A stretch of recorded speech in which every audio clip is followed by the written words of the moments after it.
Even now, Stanley's office was a distant memory. What did it look like? There was a computer, perhaps, and a painting.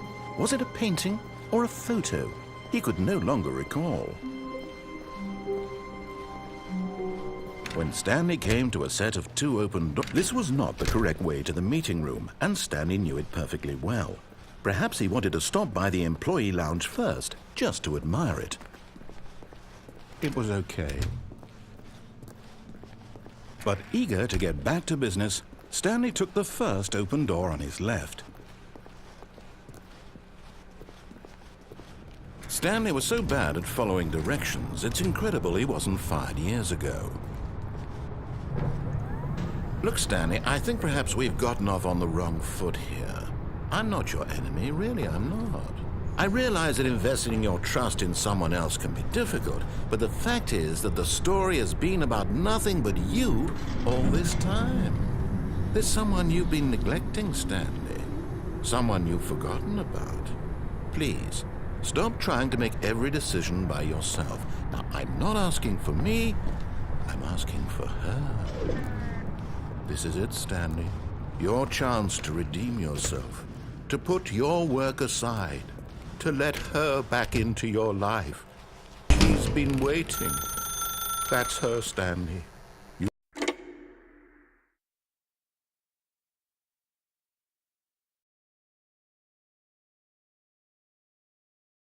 Oh, Stanley, is that you? Hold on, sweetie. Sorry to keep you waiting. I'm just pulling the bread out of the oven. All right. Okay, there we go. All right, now, I want you to come in and tell me all about your day. Gotcha. Oh, come on. Did you actually think you had a loving wife who'd want to commit their life to you?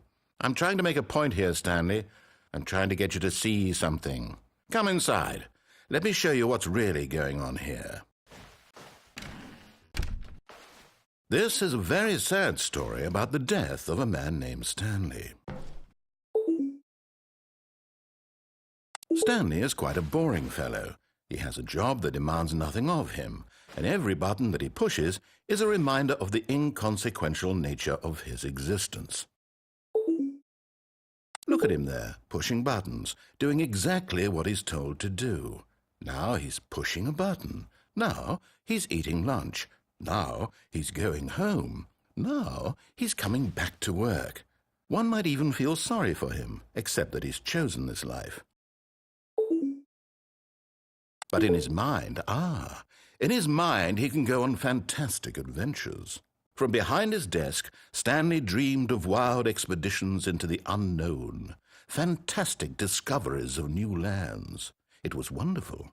And each day that he returned to work was a reminder that none of it would ever happen to him. And so he began to fantasize about his own job. First, he imagined that one day while at work, he stepped up from his desk to realize that all of his co-workers, his boss, everyone in the building had suddenly vanished off the face of the earth. The thought excited him terribly. So he went further. He imagined that he came to 2 open doors and that he could go through either. At last, choice.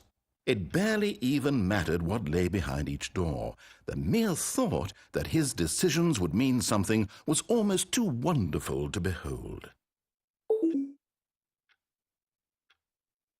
As he wandered through this fantasy world, he began to fill it with many possible paths and destinations. Down one path lay an enormous round room with monitors and mind controls. And down another was a yellow line that weaved in many directions. And down another was a game with a baby. And he called it the Thestanelyparable. It was such a wonderful fantasy, and so in his head he relived it again, and then again, and again, over and over, wishing beyond hope that it would never end, that he might always feel this free. Surely there's an answer down some new path, mustn't there be? Perhaps if he played just one more time. But there is no answer. How could there possibly be? In reality, all he's doing is pushing the same buttons he always has. Nothing has changed.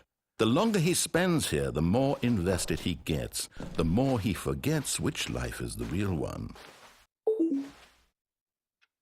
And I'm trying to tell him this, that in this world he can never be anything but an observer, that as long as he remains here, he's slowly killing himself.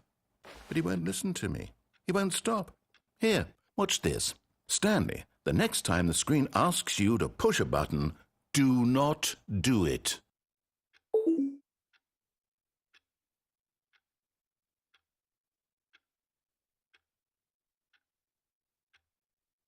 You see? Can he just not hear me?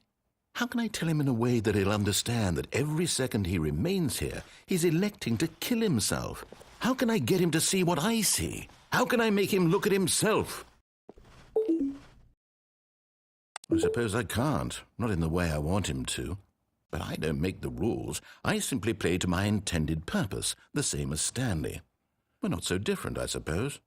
I'll try once more to convey all this to him. I'm compelled to. I must. Perhaps, well, maybe this time he'll see. Maybe this time. And I tried again, and Stanley pushed a button. And I tried again, and Stanley pushed a button. And I